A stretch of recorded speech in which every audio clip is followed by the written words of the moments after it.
One Question is designed to give subscribers valuable insights on how executive leaders in college athletics think about key issues on their respective campuses, in their departments, or within their leagues and conferences.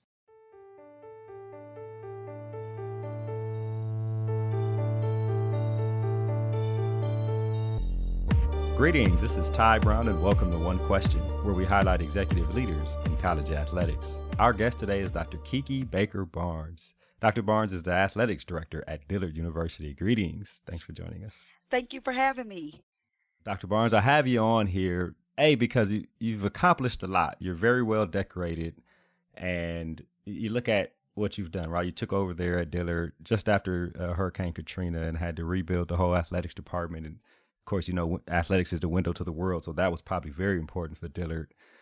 You were the head women's basketball coach there until 2013. Between there, in 13 and 14, you took over as interim commissioner of the Gulf Coast Athletics Conference. You've been the AD of the year at least 3 times, probably more. You were administrator of the year by the Women Leaders in College Sports a few years ago. And overall, you have 22 years in college athletics, roughly 15 years coaching basketball, and 9 of those years as a head coach, with a couple of years overlapping as the AD and the head coach. So, I mean, your career and your experience, there's a lot there, right? I will say that God has been good to me.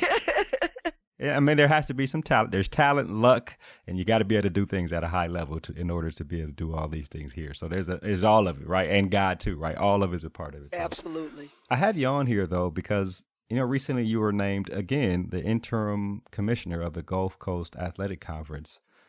And I have a question about doing the role of athletics director and the commissioner. I wonder, how do you balance that? I mean, your career, you were balancing being a head coach and the athletics director. Of course, now being the interim commissioner and the athletics director, I imagine your primary focus has to be running the athletics department at Dillard.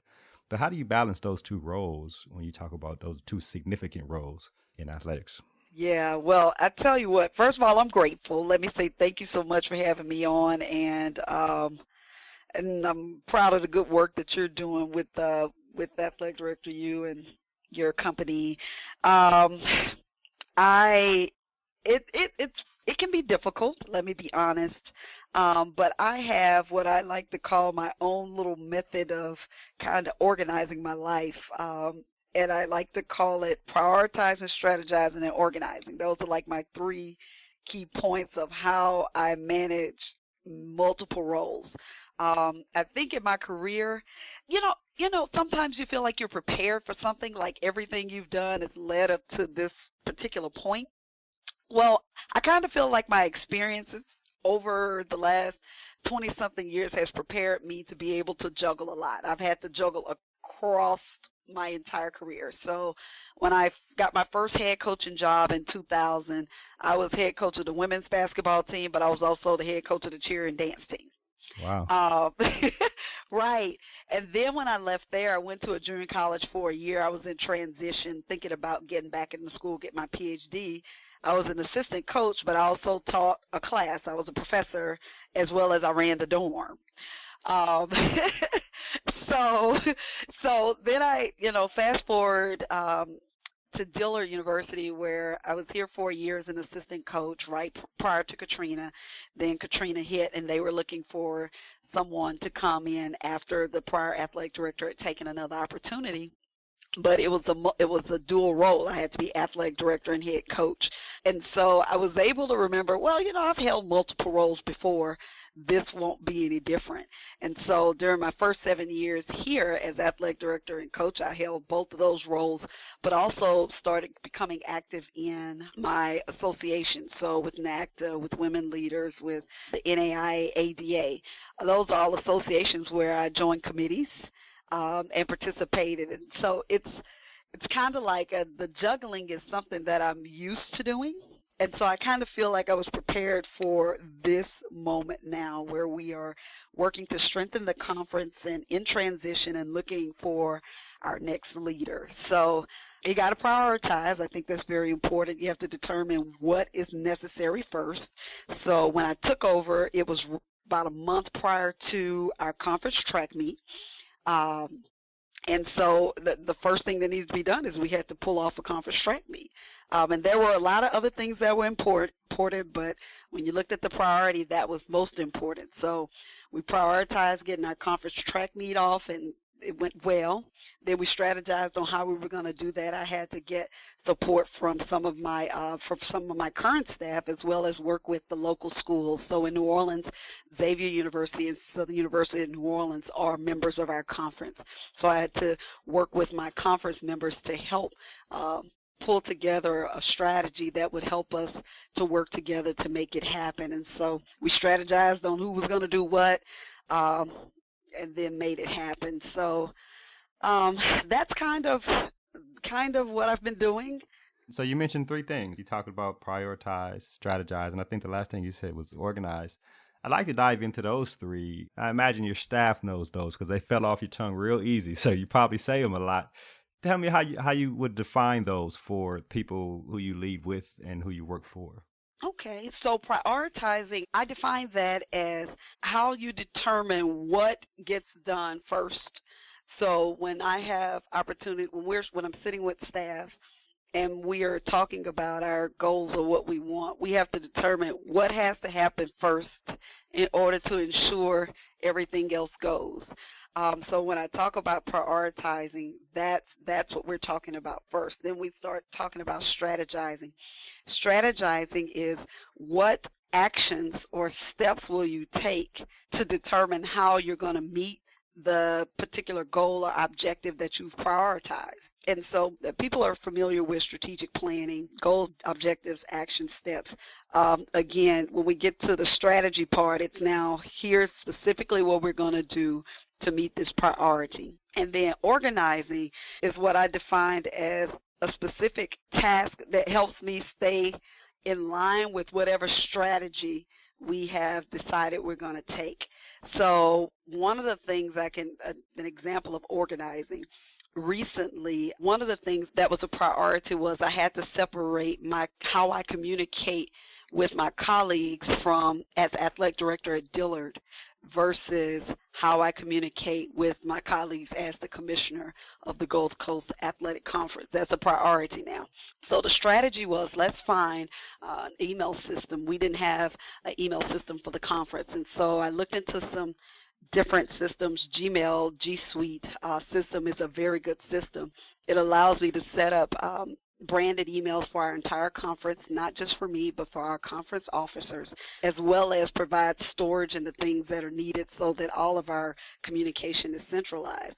So what I was able to do, I prioritized, number one, conference communications, strategy, we're going to use G Suite. Then I organized the specific things that I was doing. So I was able to set up the account separately. So now there's a commissioner and GCAC account. There's K Barnes at Dillard. And so now what I do is on my computer, I have separate web browsers because G Suite is a cloud-based system. So you can check your email from anywhere as long as you have a browser. I have two separate browsers that are open so that when I need to respond to commissioner work or commissioner questions, then it's coming from that particular email account. And then if it's something that's directed to me as athletic director, then I can respond from that one. And that kind of draws a line of separation, and it helps my colleagues know how we are interacting to make things smooth. Because it can be difficult, especially when we have to vote on things, and it's like, okay, is she being commissioner or is she being athletic director? The last point on organizing, those few little steps have helped me organize and streamline how I communicate with both roles. I would imagine that there have been, or there will be, or there are times when the priority for Dillard or the priority for the Gulf Coast Athletic Conference probably come at you at the same time. How do you prioritize priorities, I guess is the question I'm asking. I mean, I have to do them at the same time. Just to be honest, so like literally today, like I shared with you, I have two browsers open. And so I go back and forth between the browsers. And I'm responding accordingly to whichever call. Today we're having a conversation about a change that's coming up in the NAIA on the commissioner side. So we're moving from 2 divisions in basketball to 1 division, and that's going to change how we move forward with the selection committee and some things like that. So there's an email conversation going on the conference email about that change and whether we want to do that, and what are the good, the positives, the negatives, and whether or not we should move forward with something when we have our conversation at NACTA. And so they're both important, and the technology has allowed me to be able to be effective at both.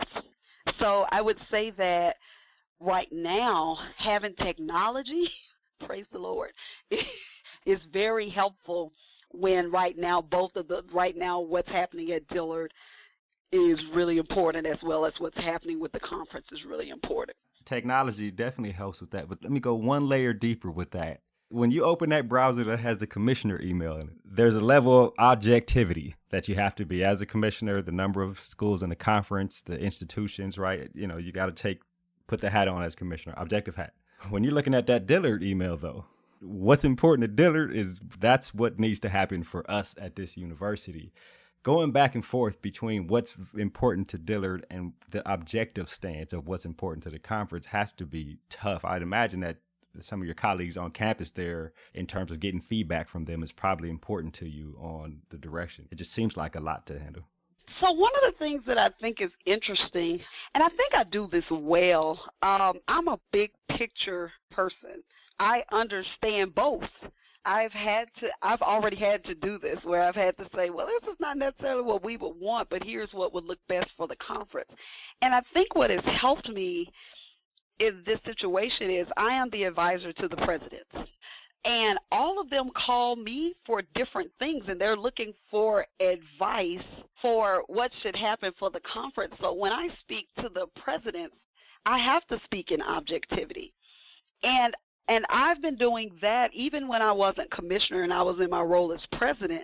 I acted as an advisor to the presidents. So I feel like I've had enough experience on being able to maintain objectivity because they depend on my expertise to help move things forward, as well as understanding how to advocate for what Dillard would like. Sometimes I would have to say, this is Dillard's position, and I would have to qualify things I would say. That would be helpful so they'd understand now I'm speaking in what I think is best for us.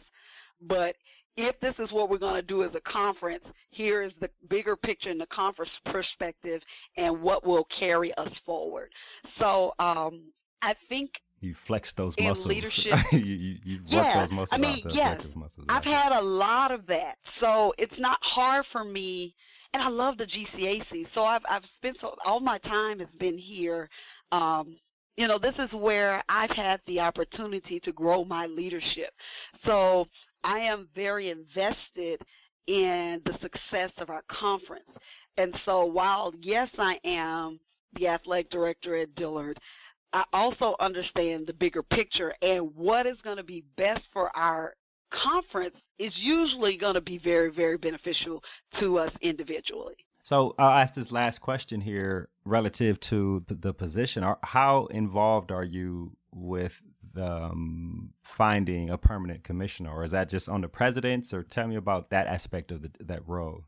So where we are, we recently had a meeting. So I led a meeting with the athletic directors to look at some data. So the NAIA recently did a study where they were looking at what conference operations look like financially, as well as what conference staffing look like. And so we had a discussion about what we feel is going to be the best direction for our conference. And so my job right now is to provide information that will inform the president's next steps. But our presidents, our council of presidents, is going to make the decision on who our next commissioner will be. But again, with input from the body. So again, we've already had one discussion. We've reviewed some data. We've talked about are kind of what we want to see happen. And so my next move is I have to actually prepare kind of like a 1-2 pager, because the presidents are probably not going to have time to read anything more than that. That kinds of give them some bullet points on things to consider as we move forward. But our Council of Presidents will make that decision. Okay, well, this has been an excellent conversation, and I really appreciate how you broke down the prioritize, strategize, and organize. I think that's really a nugget that somebody listening to this can take from it to understand how to do something at a high level like you've done, to high level jobs. Like, we're not talking about you're the assistant something over here and then the head something over here. Like, you're the AD and the commissioner. Those are two high level jobs, which you have to really don't understand how to do. This has been a great conversation. I really appreciate you joining us here on One Question. Well, thank you. That was Dr. Kiki Baker Barnes. She's the athletics director at Dillard University, and she is also the interim commissioner for the Gulf Coast Athletic Conference. And of course, this is Ty Brown with One Question. And keep in mind, the role of a leader is to create and maintain an environment that people want to be a part of. And as always, be better tomorrow than you are today.